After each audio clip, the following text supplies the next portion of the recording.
আমি অন্তঃপুরের মেয়ে, চিনবে না আমাকে। তোমার শেষ গল্পের বইটি পড়েছি শরৎবাবু, বাসি ফুলের মালা। তোমার নায়িকা এলোকেশীর মরণ দশা ধরেছিল 35 বছর বয়সে। 25 বছর বয়সের সঙ্গেই ছিল তার রেশারেশি। দেখলেন তুমি মহোদশয় বটে, জিতিয়ে দিলে তাকে। নিজের কথা বলি, বয়স আমার অল্প। একজনের মন ছুঁয়েছিল আমার এই কাঁচা বয়সের মায়া। তাই জেনে পুলক লাগতো আমার দেহে। ভুলে গিয়েছিলেন অত্যন্ত সাধারণ মেয়ে আমি। আমার মতো এমন আছে হাজার হাজার মেয়ে, অল্প বয়সের মন্ত্র তাদের যৌবনে। তোমাকে দোহাই দিই, একটা সাধারণ মেয়ের গল্প লেখো তুমি। বড় দুঃখ তারও স্বভাবের গভীরে অসাধারণ যদি কিছু তলিয়ে থাকে কোথাও, কেমন করে প্রমাণ করবে সে? এমন কজন মেলে যারা তা ধরতে পারে? কাঁচা বয়সের জাদু লাগে ওদের চোখে, মন যায় না সত্যির খোঁজে।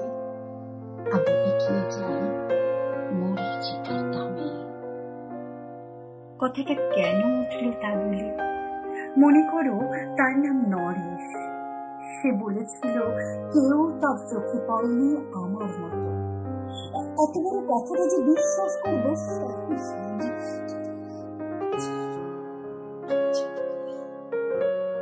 একদিন সে গেল বিলিতে। চিঠিপত্র পাই কখনো বা। মনে মনে ভাবি, রাম রাম, এত মেয়েও আছে সে দেশে, এত তাদের ঠেলা ঠেলি ভিড়, আর তারা কি সবাই অসামান্য?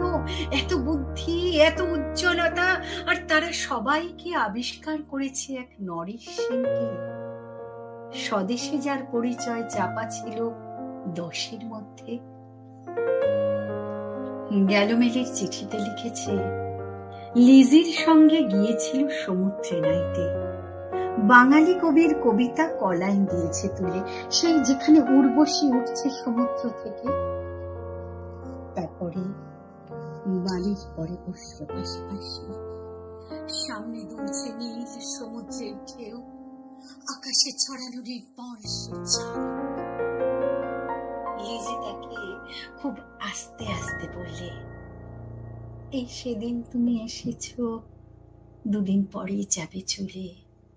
ঝিনুকের দুটি খোলা, মাঝখানটুকু ভরা থাক একটি নিরেট অশ্রুবিন্দু দিয়ে। দুর্লভ, মূল্যহীন। কথা বলবার কি অসামান্য ভঙ্গি! সেই সঙ্গে নরেশ লিখেছে, কথাগুলো যদি বানানো হয় দোষ কি, কিন্তু চমৎকার। হিরে বসানো সোনার ফুলটা সত্য, তবু ওকে সত্য নয়। বুঝতেই পারছো, একটা তুলনার সঙ্গে তোর চিঠিতে অদৃশ্য কাঁটার মতো আমার বুকের কাছে বিধিয়ে দিয়ে জানায়, আমি অত্যন্ত সাধারণ মেয়ে। মূল্যবানকে পুরো মূল্য চুকিয়ে দিই, এমন ধর নেই আমার হাতে। না হয় তাই হলো, না হয় ঋণী রইলেম চিরজীবন। পাই পড়ি তোমার, একটা সাধারণ মেয়ের গল্প লেখো তুমি শরৎবাবু, নিতান্ত সাধারণ মেয়ের গল্প।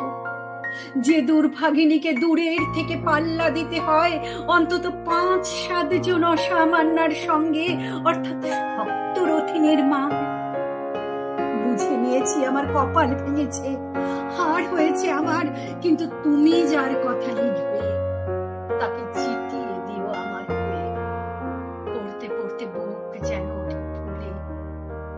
ফুলচন্দন পড়ো তোমার কলমের মুখে, তাকে নাম দিও মালতী। ওই নামটা আমার, ধরা পড়বার ভয় নেই। এমন অনেক মালতী আছে বাংলাদেশে, তারা সবাই সামান্য মেয়ে।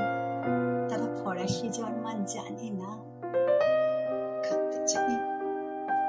কি করে জিতিয়ে দেবে? উচ্চ তোমার মন, তোমার লেখনী মহীয়সী। তুমি হয়তো ওকে নিয়ে যাবে ত্যাগের পথে, দুঃখের চরমে শকুন্তলার মতো।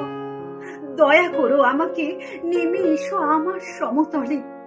বিছানায় শুয়ে শুয়ে রাত্রির অন্ধকারে দেবতার কাছে যে অসম্ভব বর মাগি, সে বর আমি পাবো না, কিন্তু পাই যেন তোমার নায়িকা।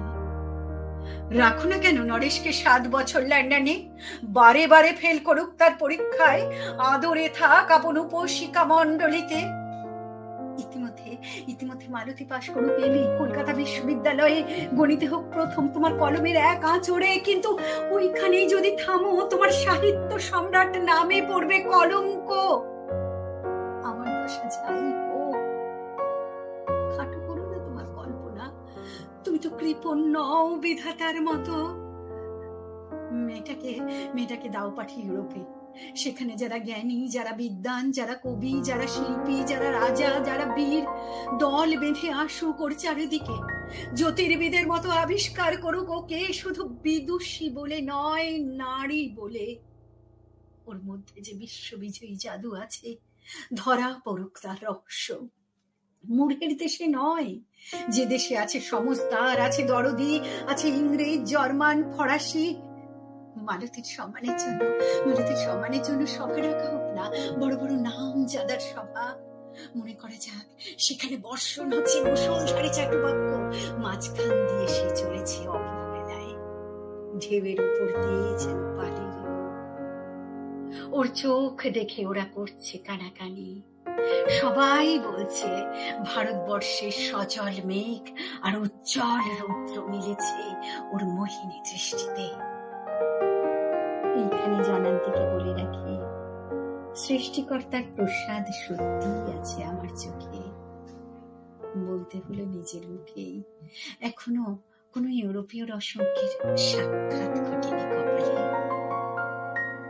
নরেশ শেষে দাঁড়াক সেই কোণে, আর তার সেই অসামান্য মেয়ের দল। তারপরে আমার নোটিশ একটি মরল, স্বপ্ন আমার ভুল। হায় রে সামান্য মেয়ে,